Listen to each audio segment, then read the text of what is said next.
Jeśli historia wydawała ci się kiedykolwiek nudna, to po prostu znaczy, że nie trafiłeś jeszcze na sedno historii. To miejsce, gdzie starożytne imperia ożywają, wielkie bitwy nabierają tempa, tak jak w filmie, a sekrety sprzed tysięcy lat potrafią naprawdę zaskoczyć. Bez szkolnej nudy, za to z niesamowitym klimatem, pasją i opowieściami, które wciągają od pierwszych sekund. Wejdź raz i zobacz, że historia naprawdę może uzależniać. Witamy serdecznie w cotygodniowych naszych takich polityczno-ciekawskich rozmowach, bym powiedział. Witam Ciebie, Sławku. Witam Ciebie, Arturze, witam wszystkich widzów. Ostatnim razem myśmy sobie troszeczkę pogaworzyli na temat tego listu biskupów i patrz, jak to szybko ten czas leci, bo nagle to, co my mówimy, to nagle okazuje się prawdą. Pierwotnie myśmy podejrzewali, że to może Ryś robił kardynał, potem się okazało, że naprawdę Ryś to robił. Myśmy podejrzewali, że chodzi o judaizację Kościoła katolickiego, a tu teraz nagle wyszło, że wszyscy mówią, że tak, ta judaizacja niby miałaby nastąpić. Dokładnie. Wiesz, ja ci powiem tak tytułem wprowadzenia, takie moje przemyślenia. Wczoraj miałem takie objawienie, wiesz, takie dziwne objawienie miałem, dlatego że wszedłem sobie na YouTube, coś tam i zobaczyłem jakąś tam babkę, która ogłaszała, że Donald Trump jest Jezusem, jest Mesjaszem, nowym Mesjaszem, nie? No i teraz on miałby nawiązać ten kontakt i razem tym Mesjaszem jest razem z tym państwem Izrael. Tylko wiesz, powiem ci tak uczciwie, jako religioznawca, że jeżeli Trump jest Jezusem, to wydaje mi się, że powinien uważać na to, żeby ten Izrael go przypadkiem nie ukrzyżował, nie?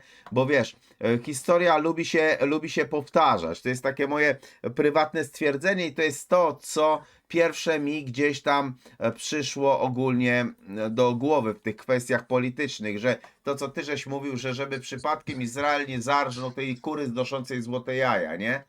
No, moim zdaniem zacznie, no ale zobaczymy. No właśnie, no właśnie. I wiesz co, ja zobaczyłem jeszcze, to jest taka pierwsza rzecz, która mi się pojawiła w tym ubiegłym tygodniu, do głowy mi wpadła, a jeszcze jest jeszcze druga, o której się zastanowiłem, że widzisz, ja się zastanawiam bardzo głęboko, czy tu nie chodzi w tym wszystkim o to, żeby doprowadzić do zaniku świadomości w społeczeństwie. Ja już ci wytłumaczę, o co mi chodzi. Chodzi mi o coś takiego, że widziałem takiego mema, gdzie tam po niemiecku był ten mem, gdzie siedzą jacyś tam muzułmanie w Berlinie, no nie? I jest w tych hindżabach, w tym wszystkim i oni twierdzą, że są niby Niemcami, bo to takie jest modne, że jak masz obywatelstwo, to jesteś Niemcem. Nie jesteś Niemcem, tylko masz obywatelstwo. Tak samo Ukrainiec nigdy nie będzie Polakiem, może mieć co najwyżej polskie obywatelstwo, nie? No. Tak samo ja nie No i mam taka jest podwójne ogólnie obywatelstwo. Nie? taka jest ogólnie Tak. prawda. I teraz wiesz, pod tym obrazkiem tych muzułmanów w hindżabach w Berlinie było napisane, oni jako Niemcy są odpowiedzialni za Auschwitz, nie? I wiesz, może jest to takie troszeczkę prześmiewcze, nie? Może jest to takie troszeczkę prześmiewcze, ale z drugiej strony jest to bardzo zastanawiające, czy tu nie chodzi o to, że należy tak wymieszać społeczeństwa, żeby te społeczeństwa zatraciły własną tożsamość i własną historię. Rozumiesz, nie? A ja, Że teraz w tej chwili, jeżeli ci się pojawi 10 czy 15 muzułmańskich Niemców, to oni powiedzą, panie, ja kompletnie nie wiem, co to jest ten cały Auschwitz, tak? co to Holokaust, co to Co to inne jest? O rzeczy, co ci w ogóle oczywiście, że chodzi? O tak. co ty Nie? się czepiasz, nie?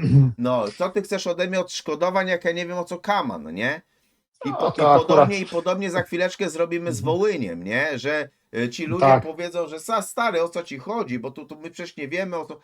Czy nie chodzi przypadkiem o wymieszanie, tak dogłębnego wymieszania społeczeństwa, żeby te społeczeństwa zatraciły własną, wiesz, tożsamość, nie? Jeżeli pytasz mnie i chcesz znać moją opinię, to ja muszę ci powiedzieć, że to wszystko ładnie składa się w tą narrację, o której kiedyś mówił ten Klaus Schwab o tym wielkim resecie. Wielki reset. Ja pamiętam, jak ludzie obracali się i przede wszystkim mówili o ekonomii, przede wszystkim mówili o religiach, o polityce. historia jest tutaj kolejnym bardzo ważnym czynnikiem, o którym ty wspomniałeś. Ja uważam, że to wszystko będzie musiało być wymieszane, jeżeli i o ile będzie miało dojść do wielkiego resetu.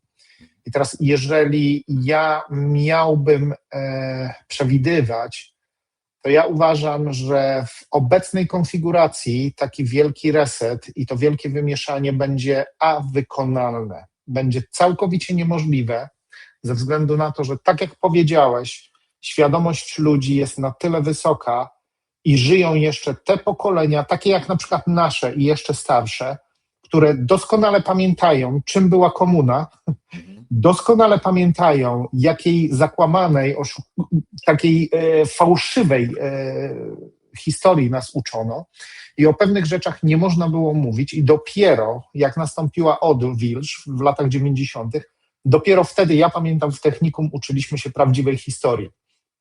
Jacy ci Rosjanie byli, jakimi byli wybawicielami, przepraszam, oczywiście w cudzysłowie wybawicielami, dlatego że tak naprawdę to oni nas napadli na początku, 17 września 1939 roku, no a później Hitler się obrócił przeciwko nim, tak, no i dlatego oni musieli walczyć z Hitlerem, tak. O tej historii nie można było mówić. Ile jest jeszcze takich historii? Jest na pewno całe mnóstwo, ale nie będę tutaj się rozwodził na temat historii. Ja uważam, że to, co powiedziałeś, przepraszam, żeby naszą świadomość zmniejszyć i zredukować, zgadzam się, ale uważam, że żeby do czegoś takiego doszło, to musiałoby przyjść jakieś super, hiper traumatyczne wydarzenie, które spowodowałoby, że ludzie nie chcieliby i nie mogliby pamiętać o przeszłości ani o historii, tylko musieliby się zajmować sprawami bytowymi i po pewnym czasie, wiesz, no cała historia, wszystko to, co było, poszłoby w niepamięć, dlatego że zajmujemy się teraz po prostu, wiesz, przetrwaniem, przeżyciem. Także coś takiego jest możliwe, ale na dzień dzisiejszy mało prawdopodobne, o ile nie stanie się coś bardziej dosadnego niż ta wojna na Bliskim Wschodzie. To takie jest moje zdanie. Jeżeli chcesz wiesz, coś dodać, to... jeszcze ewentualnie należy doprowadzić do zrealizowania tego, co powiedział kiedyś Hans Frank, generalny gubernator, że Polacy powinni być tak biedni, żeby oni sami chcieli wyjeżdżać na roboty do Niemiec, prawda? I teraz masz sytuację taką, że jeżeli byśmy doprowadzili do wojny, gdzie wplączemy w to Polskę, no to musimy doprowadzić, że wojna jest na Ukrainie, wojna jest w Polsce, musimy się zjednoczyć, musimy razem przeciwko wspólnemu wrogowi i tak dalej, i tak dalej. Baśnie Tysiąca Jednej Nocy, takie baśnie mchu i paproci tworzyć i wtedy społeczeństwo siłą rzeczy zacznie szukać jakiegoś rozwiązania, że dobra, już machnijmy na to, co było, róbmy razem, twórzmy razem i tak dalej, nie? I być Szczerze, ja uważam, że to musiałoby się odbyć globalnie, dlatego że wystarczy, że kilkanaście osób przetrwa, tych, które znają tą prawdziwą historię, czy jest to historia Polski, Anglii, czy jakiegokolwiek innego państwa. Te historie bardzo często są powiązane ze sobą i jeżeli te osoby przetrwają, to uważam, że nie ma najmniejszego sensu, żeby, wiesz, takie działanie, bo nawet jeżeli będzie taka cenzura, jaka teraz jest na przykład na Bliskim Wschodzie, czy to są Emiraty, czy to jest Abu Zabi, czy to jest Dubaj, gdziekolwiek, czy to jest Izrael też, wiadomo, że tam jest cenzura, ale wszyscy wiedzą, że tam jest cenzura, ale ta cenzura coś oznacza i wtedy ludzie wyciągają wnioski. Także moim zdaniem albo stałoby to się globalnie, ja poprzez globalnie to ja mówię jakiś gigantyczny kataklizm, albo na przykład wybuch superwulkanu, albo na przykład broń atomowa, albo jakieś kosmiczne wydarzenie. Nie wiem naprawdę, bo ja tutaj spekuluję oczywiście, także ja nie mogę wypowiedzieć się w 100% na temat tego, co mogłoby się wydarzyć, chociaż możemy po prostu sobie pogdybać troszeczkę, ale ja uważam, że jeżeli ktoś dążyłby do czegoś takiego, no to musiałoby to nastąpić globalnie. A jeszcze jedno przyszło mi na myśl. Elektroniczne rzeczy i cyfrowy wpływ na naszą świadomość jest tutaj też kluczem. Zresztą Ja chyba przedwczoraj albo wczoraj czytałem taki fajny artykuł na temat tego, że tak naprawdę te młode pokolenie, co jest naprawdę zaskoczeniem, jest mniej inteligentne niż te starsze pokolenia są. Znaczy, ciekawostką jest to...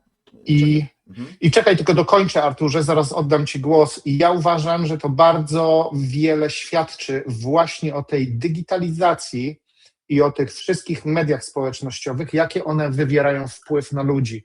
Dlatego jeżeli miałoby to być globalne jakieś wydarzenie, żeby zresetować naszą świadomość, no to uważam, że digitalizacja i cały internet może ku temu posłużyć. Proszę bardzo, oddaję Ci głos. No właśnie, Arturze. wiesz, to jest przeprowadzano badania ostatnie i z natury rzeczy tak było zawsze, że każde następne pokolenie było inteligentniejsze. Im starsi Dokładnie. są rodzice, Mhm. tym inteligentniejsze są dzieci. I to było Mhm. efektem nauki po prostu, nie? Tak. Natomiast nagle w tym roku... Ewolucji, z tego, co zwykła widziałem, ewolucja, zwykły rozwój, prawda?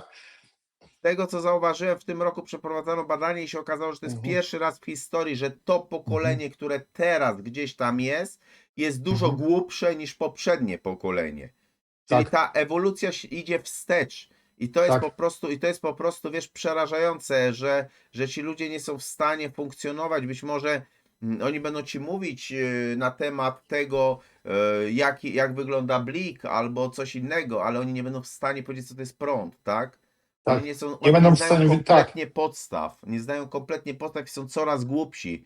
Niestety taka jest prawda. Ale wiesz, ostatnim razem myśmy rozmawiali sobie na tematy związane z tym listem biskupów, właśnie, żeby powinniśmy chodzić po synagogach, jak tam można było podzwonić po różnych synagogach, to się okazało, że oni nie wiedzą w ogóle, o co chodzi, ktoś ich do tych synagog wpycha, nie?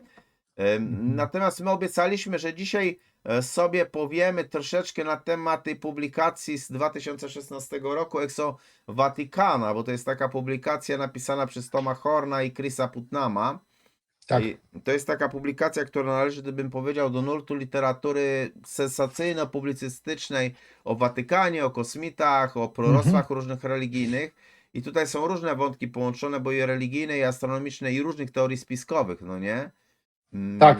I myślę, że fajnie by było, żebyśmy sobie dzisiaj na ten temat porozmawiali, bo autorzy twierdzą, że Kościół katolicki, a w szczególności w sumie Watykan, może posiadać jakąś wiedzę o istnieniu jakiegoś inteligentnego życia pozaziemskiego i przygotowuje się na moment jego ujawnienia i gdyby to ujawnienie nastąpiło, to mogłoby mieć, powiedzmy sobie szczerze, jakiś ogromny wpływ na religię i na teologię, no nie? Tak, dokładnie tak jak powiedziałeś. Teraz tak, ta książka Exo Vaticana, no to jest, ona jest ciekawa, tylko że no ona jest dość gruba, ona jest jak Biblia gruba. Ja muszę powiedzieć, no przeczytałem ją, ale z mozołem mi to szło, tak czy inaczej. Ja tylko nakreślę wam, o czym jest ta książka. Tak jak powiedziałeś, Chris Putnam i Thomas Horn, to są autorzy. Oni wyciągają wnioski, ale tutaj na temat wyciągania wniosków przez nich, tutaj trzeba być ostrożnym, dlatego że oni często pomijają pewne rzeczy, które nie są dowodami, a które oni uważają za dowody, tak? I teraz tak, całe zrozumienie tej książki polega na tym, że Watykan mówi, że życie pozaziemskie jest możliwe. Watykan temu nie zaprzecza. Może wpłynąć na teologię, tak? Watykan się przygotowuje, i to jest interpretacja autorów, i Watykan wie i planuje zmianę religii, i to jest wniosek tych autorów na podstawie pewnych wypowiedzi, i to mówię luźnych wypowiedzi. I teraz tak, ja muszę powiedzieć, że w oparciu o to, co się dzieje w tych społecznościach ufologicznych, ja wyciągam podobne wnioski, z tym, że te wnioski, tak jak ty, Arturze, kiedyś mówiłeś, to jest gdybologia, a nie są żadne dowody, tak? Także tutaj trzeba sprostować to, tak? I teraz tak, jeśli chodzi o tą politykę Watykanu, to jak autorzy ją interpretują? Watykan chce być obecny w nowoczesnej astronomii. No, czy to jest dobre, czy złe? No ja nie, wiesz co, ja nie osądzam tego. Jeżeli mają na to pieniądze, proszę bardzo, nie? Tylko wiesz, co mnie zaskoczyło, że w latach 90. Watykan nagle zainwestował gigantyczną ilość, wiesz, na to obserwatorium Tak, tam w w Arizonie. Arizonie.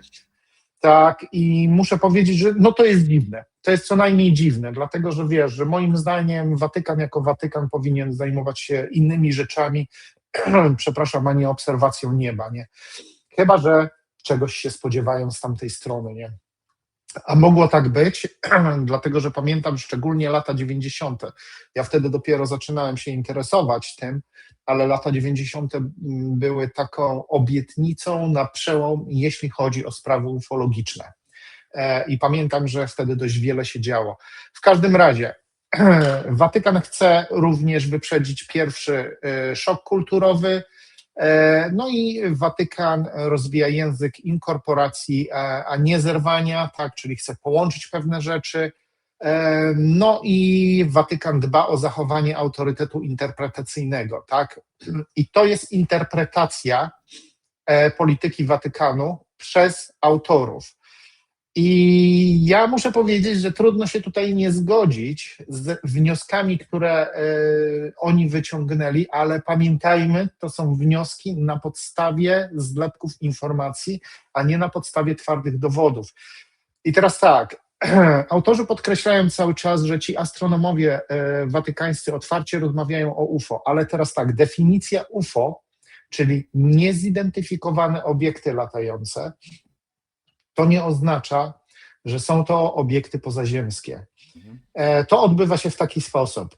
Jeżeli astronomowie widzą jakiś niezidentyfikowany obiekt, nie są w stanie go przypisać do żadnego znanego ciała niebieskiego albo jakiegoś pojazdu latającego, który posiadają w katalogu, albo nie są w stanie tego zweryfikować z innymi organizacjami, zazwyczaj oni się w ogóle tym nie zajmują, dla nich jest to niezidentyfikowany obiekt. Tak? Ale to nie oznacza, że to jest UFO w naszym zrozumieniu, czyli że jest to jakiś pojazd pozaziemski. Jest faktem i to dobrze udokumentowanym i oni się przyznają, że oni obserwują teleskopami te zjawiska i to bardzo często obserwują, tylko nie dochodzą, nie dociekają, co to jest, skąd się wzięło, jaki ma wymiar, ile waży i tak dalej, nie? I na pewno traktują to wszystko jako realne zjawisko, tak? I Watykan, tutaj to jest ważne, że Watykan dopuszcza możliwość istnienia życia poza Ziemią i autorzy twierdzą, że Watykan przygotowuje się na kosmicznego zbawiciela. I ja muszę powiedzieć tutaj, i to mówię na podstawie czego ja wyciągam takie wnioski, i ja wyciągam podobne wnioski, tylko ja akurat nie myślę, żeby to był Watykan, tylko żeby to była ta druga wiara, która jest teraz dominująca i która bardzo mocno rozrabia, ze względu na to, żeby po prostu, jeżeli pojawi się jakiś kosmiczny zbawiciel, czyli ten second coming, czyli ten drugi Mesjasz, który przychodzi, albo dla nich jest to pierwszy i prawdziwy Mesjasz, tak, który ma przyjść, no to ma ponoć doprowadzić do zjednoczenia tego narodu. I w oparciu o te wydarzenia, które się teraz tutaj odbywają, no ja uważam, że to jest realne w jakiś sposób. A jeszcze dodatkowo, tak jak mówię, ja nie wiem, czy przytaczałem to, czy nie, na pewno w naszych prywatnych rozmowach rozmawialiśmy o tym. I ja mówiłem ci, że Noe Harari mówił, i to mówi bardzo wyraźnie, że my, ludzie, jesteśmy hakowalnymi zwierzętami, co oznacza, że do naszego DNA można się włamać dowolnie i dowolnie można edytować geny, a co za tym idzie, można modyfikować nas, żebyśmy mieli jakieś zdolności. Jakie? Pozostawiam w domyśle. Jeżeli okaże się, że ktoś zostanie wytypowany na to, żeby mieć zdolności, które my postrzegamy jako paranormalne, no to chyba nie trzeba być tutaj geniuszem ani światowej sławy prorokiem, żeby przewidywać, że taka osoba będzie postrzegana dosłownie jako Mesjasz, będzie postrzegana jako ktoś, jako nadczłowiek, tak?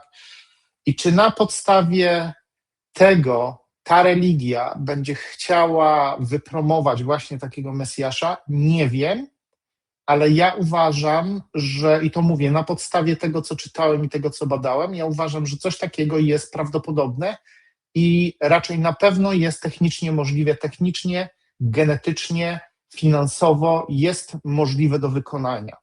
I dlatego ja też bym wyciągał takie wnioski. I teraz tak, autorzy powołują się na oficjalne źródła i ja tutaj mówię, tylko wymienię trzech. Kip Thorne, Paolo Salucci, Karl Schwarzschild.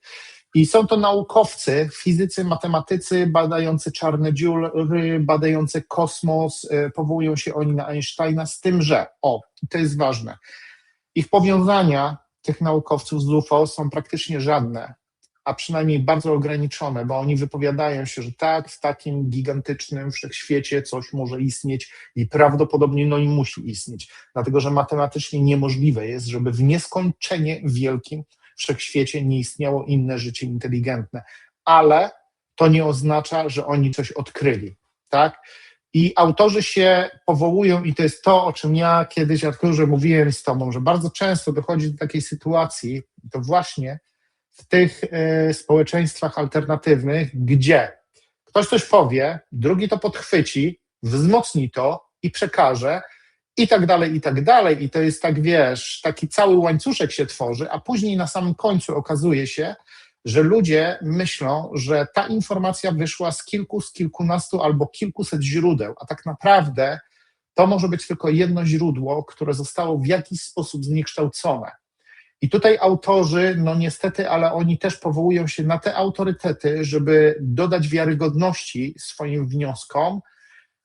No a czy te wnioski są właściwe? Ja pozostawiam ocenę wam. Musielibyście przeczytać tę książkę. Ona jest w języku angielskim, także będziecie musieli po prostu użyć translatora jakiegoś, tak? Mhm. Teraz ja przejdę do tych teologicznych rzeczy, do tych watykańskich, do tego personelu watykańskiego, czyli Guy Consol Magno, czyli jezuita astronom Watykanu. On bada meteoryty, ale on tam się wypowiadał, że on ochrzciłby kosmitę, gdyby ten go o to poprosił, z tym, że, i to jest tutaj ważne, autorzy nie mówią o tym w książce, a on w swoich wywiadach stwierdzał, że tak naprawdę nie ma żadnych dowodów na istnienie obcych, czyli kosmitów, ale on uważa, że coś takiego jest możliwe. I to znowu jest możliwe, tak? Następny to jest Giuseppe Tanzella Nitti, teolog i fizyk.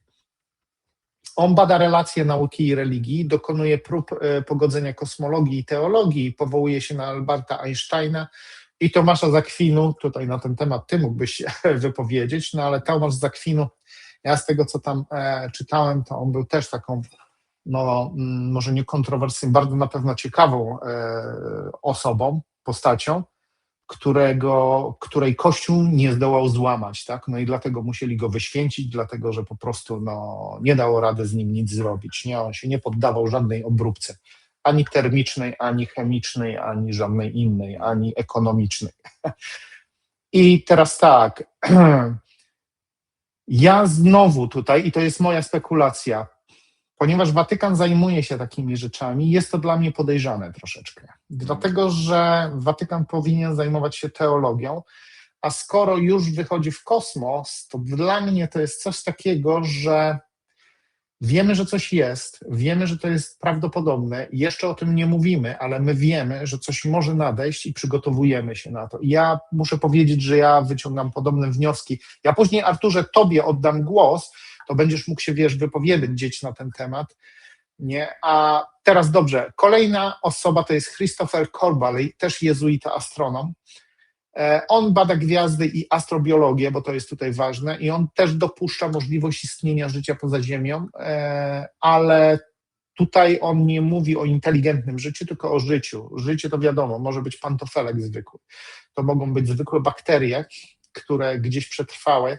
Ja nie wiem, czy widziałeś, ja pamiętam, czytałem na ten temat dość dawno temu, na pewno chyba z 10 lat temu mi się wydaje, tak gdzieś, że ponoć w reaktorze jądrowym odkryto jakieś bakterie, wyobraź to sobie, w reaktorze jądrowym, nie? Wygaszonym, nie?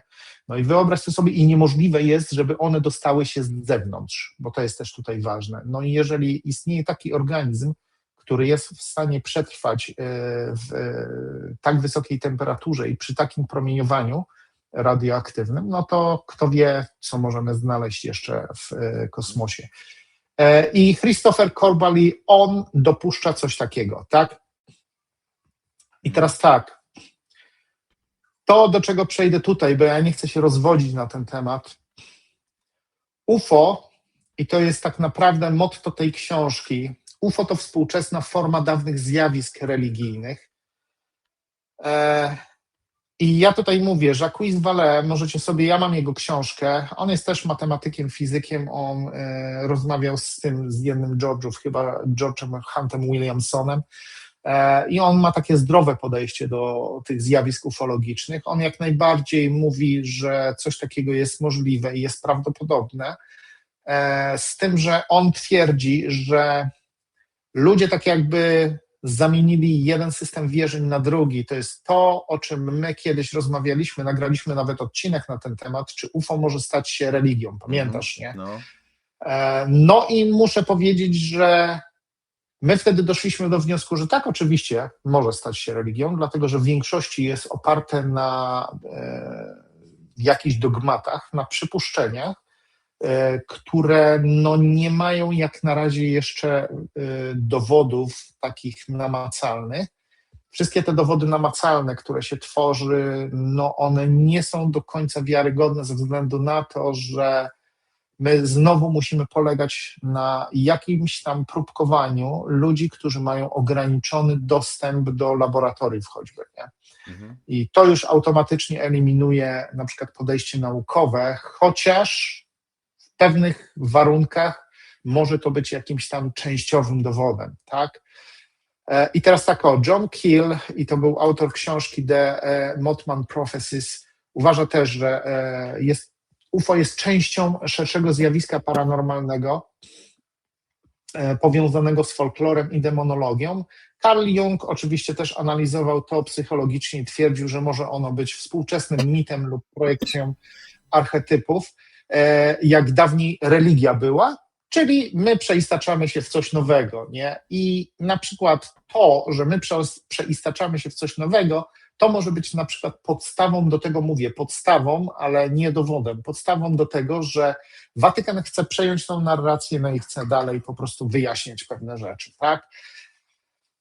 I teraz tak, pamiętasz, jak kiedyś rozmawialiśmy na ten temat, że te zjawiska mają miejsce, albo ludzie nagle oszaleli i nagle miliony ludzi na całym świecie widzi coś, czego nie powinno zobaczyć, ulega jakiejś psychozie, ulega jakimś wpływom, nie wiadomo jakim, no i ludzie po prostu coś takiego widzą. Ja muszę powiedzieć, że nigdy nie widziałem, nie spotkałem się z takim zjawiskiem, także ja nie mógłbym tutaj świadczyć, i mówić, że coś takiego widziałem. Widziałem kiedyś na niebie takie dziwnie poruszające się punkty, no ale to było na Sylwestra. Na Sylwestra wiadomo, że Różne rzeczy się dzieją. tak, różne rzeczy się dzieją, niewiele osób jest trzeźwych na Sylwestra, ja wtedy na pewno też nie byłem, także no, to też nie mógłbym powiedzieć, że to na 100% jest jakieś takie zjawisko paranormalne, nie? W każdym razie idea właśnie o tej współczesnej formie dawnych zjawisk religijnych, no mówi o tym, że kiedyś były anioły, demony, duchy, tak, teraz jest UFO i kosmici są, czy obcy jacyś. Ja osobiście uważam, i ja mówię, to jest moja opinia, ja osobiście uważam, że tego typu zjawiska są bardzo ściśle powiązane z fizyką, którą znają tylko nieliczni i tak naprawdę do której my jako ludzie, jako zwykli zjadacze chleba nie mamy dostępu i nawet nam się o tym nie śniło. Ja uważam, że w ten sposób to się odbywa. I teraz wiesz co? Jako puentę tutaj o tej książce Exo-Watykana, ja dodam tutaj tylko to, że jeżeli miałoby dojść do zjednoczenia religii, ja uważam, że żeby uniknąć wojen w przyszłości i wszelkich konfliktów, to moim zdaniem byłaby to podstawa, ma to mocne podstawy. Ze względu na to, że no nie oszukujmy się, ale na tle religijnym występują najgorsze wojny. Zresztą widzimy, co się na Bliskim Wschodzie teraz dzieje i widzimy, w jakim kierunku to zmierza. I uważam, że eliminacja religii no, mogłaby w tym pomóc. Z tym, że czy ci ludzie, którzy wierzą, mają inne, różne, odmienne od siebie systemy wierzeń, czy oni by poszli na to, czy chcieliby doprowadzić do czegoś takiego, czy nie? No szczerze wątpię, naprawdę, bo ja uważam, że to zaszło za daleko, z tym, że coś takiego jest możliwe i ja uważam, że w tym kierunku to zmierza. I no tak jak mówię, ludzie przepowiadali, Klaus Schwab też mówił o wielkim resecie, inni też rozmawiali na ten temat, że po prostu ma powstać te NWO, tak, New World Order, tak, jedna religia, jeden rząd, jedna waluta, jeden naród tak naprawdę, jedna kultura. Czy do czegoś takiego dojdzie, zobaczymy. Ja tutaj, wiesz co, ja przygotowałem jeszcze kilka slajdów, ale ja nie będę się nawet na nie powoływał, Arturze, dlatego że wiesz, że to były tak naprawdę dla mnie te slajdy, nie. Ja tak jak mówię, rozmawiałem z ludźmi, którzy, to była Laura Eisenhower, dr Michael Salla, Corey Goode, który no, nie jest do końca wiarygodny, ale Dan Willis już dla mnie jest wiarygodny, Laura Eisenhower też. No i ja pamiętam, jak oni wypowiadali się, wiesz, na ten temat, nie, że oni na pewno byli świadkami takich zjawisk. Jesteśmy w stanie to zweryfikować do pewnego stopnia, tak, na pewno jeśli chodzi o danego Willisa i na pewno jeśli chodzi o dany Willis, tak naprawdę był jednym z informatorów w tym projekcie, projekt Orion z 2001 roku, to było doktora Stevena Greera i on tak naprawdę jest dość wiarygodny ze względu na to, że on mówił, że on akurat pełnił wtedy służbę na nasłuchu i to naziemnym, ale to na wybrzeżu, na zachodnim wybrzeżu w Kalifornii. I on mówi, po prostu słyszał, jakie rozkazy, jakie polecenia, jakie informacje przychodziły i on mówi, aż normalnie szczęka mu opadła, nie? To były tego typu rzeczy, nie? Laura Eisenhower znowu mówiła o tym, że ona oferowano jej bilet w jedną stronę na Marsa przed tym wielkim kryzysem w 2008 roku, nie? No czy jest to wiarygodne, czy nie, no nie możemy tego powiedzieć, nie możemy stwierdzić. Natomiast dr Michael Salla, no on jest badaczem UFO, on przesłuchał, może za dużo powiedziane, ale ma kontakt z wieloma osobami, rozmawiał z nimi, zbierał te wszystkie informacje i on twierdzi, że one są wiarygodne, że w jakimś kierunku to zmierza, z tym, że ja też złapałem go na tym, szczególnie wtedy, kiedy zaczynała się ta wojna w Ukrainie, no to on tam twierdził, że w tym parku Oleski tam jest taka łacha piachu, ona ma kilkadziesiąt kilometrów i ją łatwo też na mapie Google zidentyfikować, nie? I on mówił, że tam jest ukryta jakaś tam arka, w której ukryte są jakieś tam informacje super, hiper ważne na temat naszej cywilizacji, na temat historii nie tylko Ziemi, ale naszego układu słonecznego i części galaktyki, jakieś próbki biologiczne i nie wiadomo co jeszcze, nie. Czy doszło do odkopania, czy do zdobycia tej arki, no nie mamy żadnych informacji, walki, wojna się tam toczy cały czas wciąż, no i ja tylko mówię o tym, że no, czy jest to wiarygodne, czy nie, pozostawiam to wam. Tak więc, ta książka Egzowatykana jest fajna i jest ciekawa, bo przedstawia inną perspektywę na to, co się dzieje, a powiązania właśnie z tym listem, o którym mówiliśmy w zeszłym tygodniu, no są takie, że może to dążyć do stworzenia jednej religii. Należy obserwować i patrzeć, co się z tego wykluje. Proszę cię bardzo, Arturze. No właśnie, widzisz, autorzy w ogóle tej książki łączą ten temat UFO z takimi proroctwami, które dotyczą końca czasów, szczególnie oni to wiążą z Apokalipsą Świętego Jana. Też tam z tego, co zobaczyłem, to oni twierdzili, że ujawnienie kosmitów mogłoby zostać wykorzystane właśnie do stworzenia, wiesz, tej nowej religii. Ty tutaj wspomniałeś o jezuitach, no nie? Bo tam pojawia się taki wątek wypowiedzi jezuitów, którzy pracują w tym obserwatorium watykańskim. Często tam jest właśnie cytowany ten Guy Consola Magno, nie? To jest ten astronom i zakonnik, który mówił, że gdyby odkryto te inteligentne istoty pozaziemskie, to no wtedy teologia chrześcijańska zostałaby niejako zmuszona do tego, żeby się do tego odnieść, nie? Powiem ci tak, ta publikacja w mojej ocenie jest taką publikacją spekulatywną, no bo Z No bo jednej jest, strony oczywiście, że tak. bym powiedział, że ona miesza fakty, bo na przykład pokazuje tą kwestię istnienia tego obserwatorium watykańskiego, ale ona to miesza z tymi interpretacjami, teoriami, które nie mają żadnego potwierdzenia naukowego, tak? Bo się mówi, że Watykan ukrywa coś o kosmitach, ale nie ma żadnych dowodów na to, że Watykan w ogóle coś ukrywa o kosmitach. To jest, wiesz, to jest coś takiego, jak ja czasami rozmawiam na temat religii i ktoś zaczyna mi mówić, że Biblię przeprowadzono redakcję Biblii i pewne niewygodne fragmenty usunięto, to ja się pytam zawsze, ale pokaż mi te fragmenty, które usunięto. No i nikt nie pokaże, nikt tego nie widzi. Ale teoria z góry jest przyjęta, że coś gdzieś tam fałszowano, tak? Artur, żeby być uczciwym, to tutaj trzeba przytoczyć tą księgę Henocha, tak? W kościele etiopskim jest ona uznawana, w kościele katolickim Nie. czy w watykańskim nie jest. A dobrze wiesz, co tam jest napisane i to każdy może sprawdzić. Tam definitywnie są opisane istoty nie pochodzące z ziemi, bo to są upadli aniołowie. Tam różne nazwy są, różne imiona. I wiesz, no i to jest takie No tak, ale, średnie no dla tak, mnie, ale nie? tutaj masz kwestię, wiesz, Sławek, tu masz kwestię tego, czy Kościół katolicki przyjmuje Księgę Henocha, czy jej nie przyjmuje. No tak. To jest jedna rzecz. No ale można powiedzieć, że pewna część ksiąg jest przyjęta, a pewna część jest nieprzyjęta. No wiesz, protestanci niektórych ksiąg deuterokanonicznych też nie przyjmują. No Kościół katolicki przyjmuje księgę Syracha, a protestanci nie mają księgi Syracha na przykład, nie? No i to nie zmienia postaci rzeczy, że dla protestantów pozostałe, załóżmy, księgi, te protokanoniczne, są istotne, nie? Ale ja tutaj mówię bardziej o tym, że ktoś mówi, że miesza się w cytatach, tak jakbyś wziął Biblię Świadków Jehowy, którzy sobie naginają pod swoją teologię.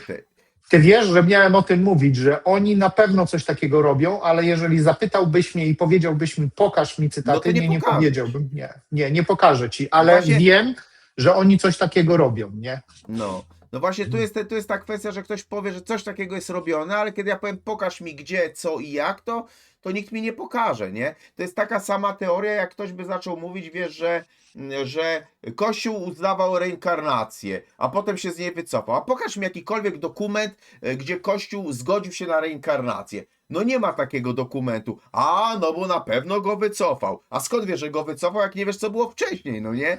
Wiesz. No wiesz, Artur, no ale tego też nie można. Rzeczywiście, jeżeli bierzesz pod uwagę tylko te pisma, do których mamy dostęp, nie wiem, czy zarwało, czy nie, Dobrze jest. tak? Aha, no dobra, bo tutaj mi na chwilę zamroziło obraz. Wiesz, jeżeli mówimy tutaj o dowodach, tych, które twardych dowodach i tych pismach, to oczywiście, że nie. Jeżeli mówimy na przykład o zeznaniach ludzi, którzy choćby, nie wiem, nie pamiętam jak się nazywał ten dziennikarz, to był chyba włoski dziennikarz, który dostał się do archiwów Watykanu, okazało się, że on tam odkrył jakąś tam duże archiwum pornograficzne, na przykład, wiesz, takich rysunków, nie? No wiadomo, nie został tam wpuszczony, no ale wiesz, no jeżeli on by tego nie powiedział, albo jeżeli skonfiskowano mu na przykład, wiesz, tego typu dowody, to ktoś by mógł powiedzieć, no pokaż mi dowód, no nie pokażę ci dowodu, bo one są tam. No to jeżeli są tam, to znaczy, że nie istnieje. Na zasadzie takiej, że jeżeli nie złapałeś mnie za rękę, to znaczy, że ja nie ukradłem tego, a tak naprawdę ja ukradłem to, tylko ty mnie nie złapałeś, nie? No wiesz, to też trzeba tak rozgraniczyć trochę, nie? Bo ja też różne teorie słyszałem na ten temat i Artur, ja nie jestem, zważywszy na to, co Watykan sobą reprezentuje, ja wcale nie jestem przekonany, czy w dobrze pojmowanym interesie Watykanu leżałoby ujawnienie pewnych rzeczy, nie? I raczej na pewno nie. Archiwa watykańskie skrywają wiele rzeczy. Pytanie jest, co by się stało z religią, gdybyśmy odkryli jakieś istoty pozaziemskie, tak? Bo czy to odkrycie obcej cywilizacji, te obce cywilizacje by potwierdzały istnienie Boga, czy zaprzeczały istnieniu Boga, nie? Bo to otwiera, bym powiedział, taką potężną dyskusję teologiczną. Można by sobie zadawać wtedy pytanie, czy te istoty obce, nazwijmy to, one zostały stworzone przez Boga, albo czy potrzebowałyby zbawienia, albo czy Chrystus również za nie umarł. I wiesz, to już zaczyna się niesamowita dyskusja, wiesz, teologiczna. Co to są w ogóle te istoty, nie? Czy to są ufolutki, czy to są istoty z innych wymiarów, czy to są dusze zmarłych, czy co to jest, no nie? Bo to już jest całkiem inna dyskusja, no nie? Wiesz co, ja wynotowałem sobie jeszcze jedną rzecz, ale ona mi umknęła. Na pewno to jest też z tej książki Exo Watykana. dokładnie to, o czym powiedziałeś, bo tam było takie zagadnienie, że jeżeli tamte istoty zostały stworzone przez Boga, czy przez Boga tego samego, co my, czy przez Boga innego. Jeżeli przez Boga innego, no to nie ma jednego Boga, jest No wielu zgadza bogów, się, nie? nie? No i wiesz, no i to już jest grube, dlatego że w tym momencie okazałoby się, że tak naprawdę tych bogów jest wiele, a później, gdybyśmy zaczęli po nitce do kłębka iść, ja mówię, to są spekulacje moje, no to mogłoby się okazać, że Bogiem jest ten, kto na przykład potrafi stworzyć Mhm. biologiczne życie, które jest podłączone do tego, co my nazywamy duszą. Tak? W matematyce, w fizyce istnieje coś takiego jak ta cząstka duszy, tak? Która jest po prostu, którą ciągle się bada i jeszcze nie do końca wiadomo, czym jest, ale wiemy, że to daje nam tak naprawdę świadomość, to daje nam, nie wiem, podłączenie do tego wszechświata, do tej sieci energetycznej, jakkolwiek to nazywamy, i to sprawia, że my jesteśmy ludźmi. I jeżeli ktoś ma takie możliwości i naukowe, i technologiczne, i biologiczne, i materiałowe, taka osoba może zostać uważana za Boga. Mhm. Wiesz, w tej zaginionej księdze Enki, co Mhm. tam było napisane, że my zostaliśmy tak naprawdę stworzeni jako rasa niewolników, tak? Mhm. Tylko że jeden z tych Enlil, Enki, jeden z tych braci, nie pamiętam, który dokładnie, on Mhm. się zbuntował i tak naprawdę dał nam wolną wolę, dał nam inteligencję. A pamiętam, kiedyś czytałem i oglądałem takiego faceta, on się Michael Tsarion nazywa, i on też na podstawie Biblii mówił właśnie, że tak naprawdę ci bogowie, czy ten Bóg, ktokolwiek nas stworzył, oni popełnili jeden błąd. Oni dali nam swoją inteligencję, nie byli w stanie jej ograniczyć ze względu na to, że bardzo śpieszyli się z wyprodukowaniem jakiegoś życia biologicznego, które miałoby im usługiwać. No i widzisz, no i to są teorie, nie? I teraz tak, jeżeli doszłoby naprawdę do odkrycia życia pozaziemskiego, inteligentnego życia pozaziemskiego, ja uważam, że to wywróciłoby wszystko do góry nogami, chyba że nasze elity dogadałyby się z tym życiem pozaziemskim, no i nadal by leciał kabarecik, tak jak leci teraz, i nadal by oni przejęli narrację i po prostu mówiliby nam, zmieniliby tylko pewne rzeczy, pewne dogmaty by zmienili w oparciu o nowe fakty naukowe, czy fakty takie realne, przy napotkaniu jakiegoś życia inteligentnego, pozaziemskiego, no i rozwinęliby jakąś tam inną, jakiś inny scenariusz by rozwinęli. Nie wiem, trudno mi powiedzieć, ale ja uważam, że coś takiego jest jak najbardziej możliwe. Ja uważam, że coś takiego, że dojdzie do czegoś takiego. W taki czy inny sposób dojdzie do czegoś takiego. Tylko Wiesz, musi najpierw jeszcze się zagotować i to.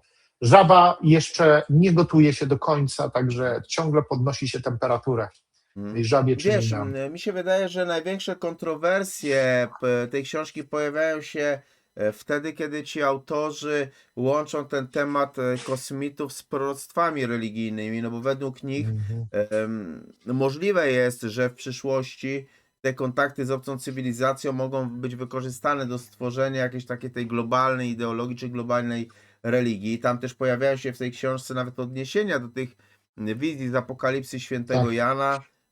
Niektórzy twierdzą, że w zasadzie w tej chwili jesteśmy w czasie tego wielkiego zwiedzenia, bym powiedział, no nie? Mhm. No i ci autorzy też sugerują w sumie, że ten potencjalny kontakt z kosmitami mógłby zostać wykorzystany jako takie wydarzenie, które by zmieniło całą strukturę światowej religii i nawet światowej polityki, no bo masz takie państwa jak Tak, Izrael i państwo Izrael jest, ma politykę, ale prawo jest oparte o Torę, albo mamy, tu jest właśnie, wiesz, tak. ten ewenement, że z jednej strony masz Izrael, który jest państwem, niby państwem, ale pamiętaj, że hymn Izraela to jest tekst biblijny, że prawo Izraela jest oparte o Torę, więc to jest de facto państwo religijne i to państwo walczy na dzień dzisiejszy z Iranem, który również jest państwem religijnym, bo Iran też jest Oczywiście. kompletnie Mhm. państwem religijnym, nie?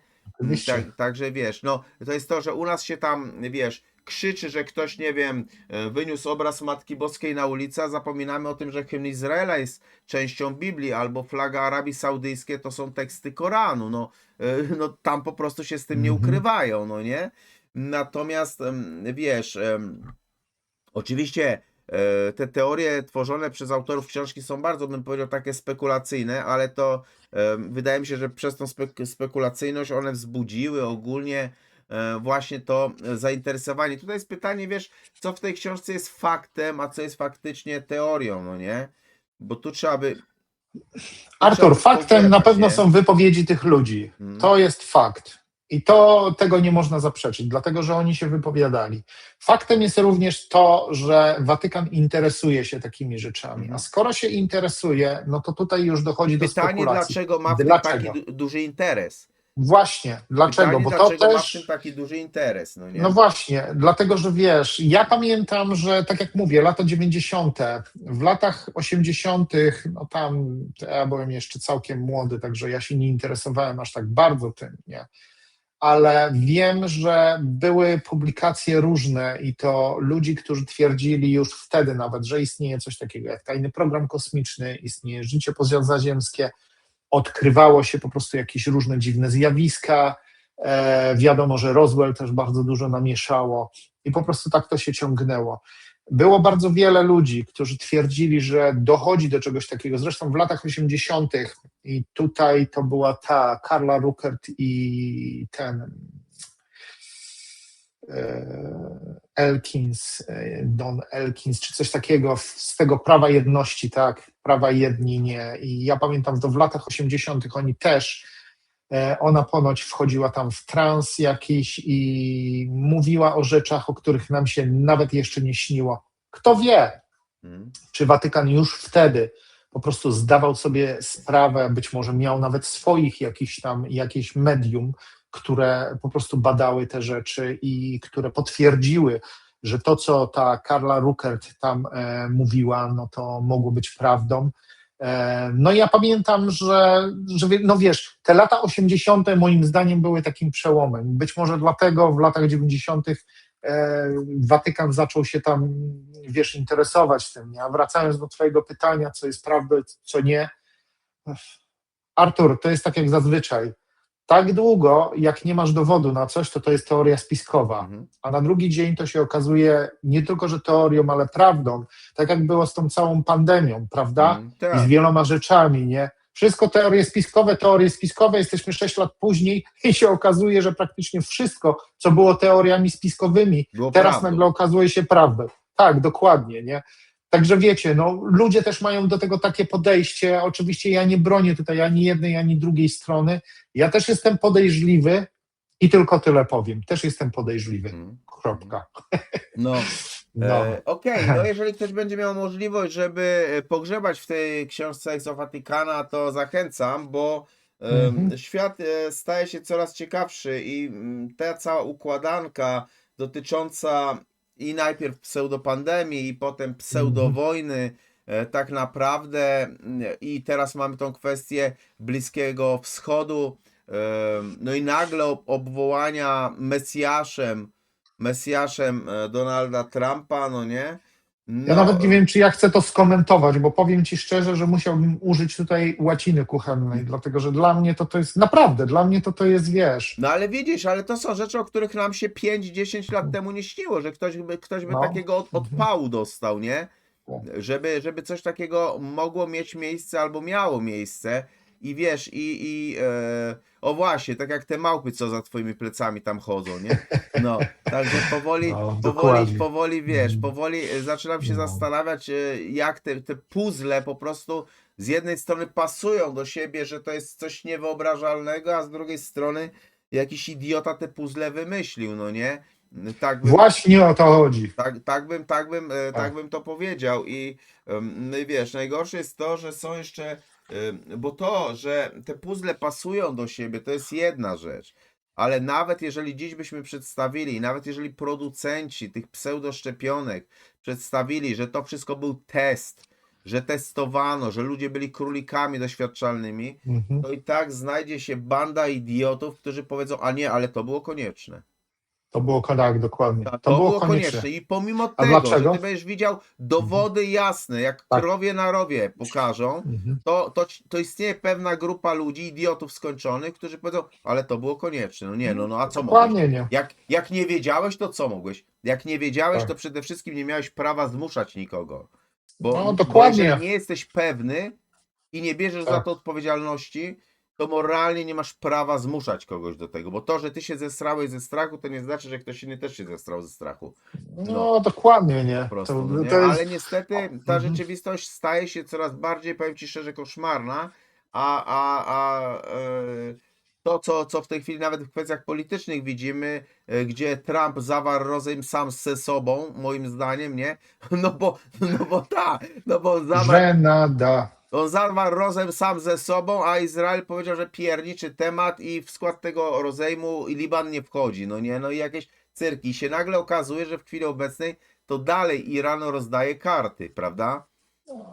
Wiesz co, na ten temat możemy porozmawiać następnym razem, bo mi się wydaje, że my już koło godziny, tam No, nie całą, ale dochodzimy. prawie godzinę rozmawiamy, 50 minut, także już trochę rozmawiamy.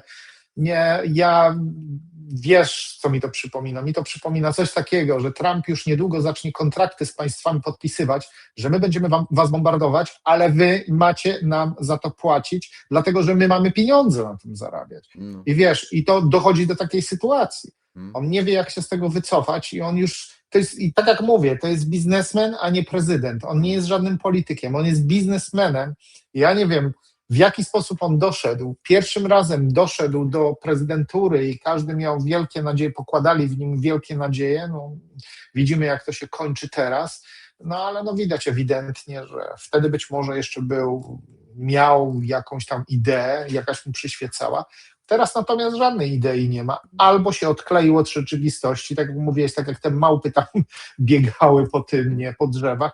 Tak i on po prostu odkleił się od rzeczywistości i on w ogóle nie zdaje sobie sprawy, co się dzieje. Mhm. Dlatego, że to, co on robi, to jest, wiesz, Mhm. to jest, dla mnie to jest tak jak lunatyk by jakiś, wiesz, zabrał się zarządzanie światem i chciałby nastraszyć po prostu, wiesz, ludzi swoją armią, tylko facet taki jak on, który jest po prostu biznesmenem, nie zdaje sobie sprawy, do czego jest armia, ku czemu służy, na co przysięgają tam żołnierze i jakie jest ich morale odnośnie tego, żeby po prostu, wiesz, najeżdżać jakieś obce ziemie i dokonywać tam masakry, nie, ludzi, to przede wszystkim rdzennych ludzi, no, także no nie bardzo. Zresztą tam widziałeś, w zeszłym tygodniu były tam protesty i to milionowe Mhm. protesty w USA i ludzie się bardzo wyraźnie wypowiadali, że oni po prostu nie chcieli, nie chcą być wciągani w żadne wojny, nie, w Iranie. No, widzisz, nie, co się dzieje, nie. Dobra. Zobaczymy. Kończymy powoli, lądujemy. Ja Tak. myślę, że ciekawi jesteśmy waszych komentarzy na ten temat. Zachęcamy do tego, żeby Exo Watykana przeczesać, sięgnąć, bo to jest bardzo ciekawe i zastanowić się, jaki interes Watykan ma w tym, żeby po prostu tak bardzo się astronomią interesować. To znaczy pytanie, czy przestali wierzyć w Boga, że muszą tego Boga doświadczyć fizycznie, naukowo, tak? Bo czy z wiary wracają do nauki? Czy waszym zdaniem, jaki jest cel tego? Czekamy na wasze wnioski, pytania albo przemyślenia w komentarzach. Będziemy za wszystkie tego typu rzeczy bardzo wdzięczni. Dzięki ogromne, Sławku, za tą wspólnie spędzoną godzinkę. Ja tobie też dziękuję, Arturze, i dziękuję widzom. Pozdrawiamy serdecznie, trzymajcie się, do następnego razu. Do następnego razu.